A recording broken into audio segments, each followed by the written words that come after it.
ছাত্র জনতার গণ অভ্যুত্থানে ৫ আগস্ট শেখ হাসিনার পদত্যাগের পর ডক্টর মোহাম্মদ ইউনূস ৮ আগস্ট থেকে বাংলাদেশের অন্তর্বর্তীকালীন সরকারের প্রধান উপদেষ্টা হিসেবে দায়িত্ব পালন করছেন। প্রধান উপদেষ্টার দায়িত্ব নেওয়ার পর প্রথমবারের মতো বিদেশ সফরে যাচ্ছেন তিনি। জানা যায়, থাইল্যান্ডের রাজধানী ব্যাংককে বিমস্টেক শীর্ষ সম্মেলনে অংশ নিতে আগামী ৩ সেপ্টেম্বর থাইল্যান্ডে যেতে পারেন তিনি।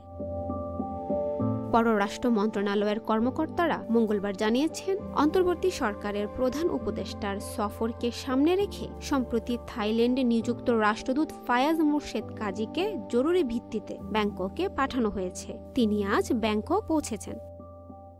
আগামী ২ থেকে ৪ সেপ্টেম্বর ব্যাংককে বিমস্টেক শীর্ষ সম্মেলন অনুষ্ঠিত হবে। ৭ জাতির আঞ্চলিক জোট বিমস্টেকের ৬ষ্ঠ শীর্ষ সম্মেলনে ভারত সহ জোটের সব নেতারা যোগ দিচ্ছেন।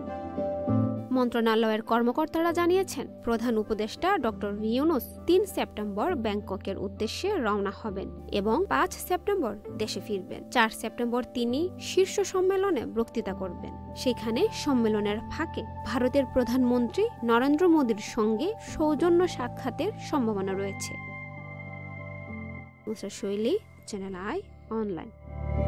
প্রিয় নম্বর সেট করে বিকাশে সেন্ড মানি করুন ফ্রি।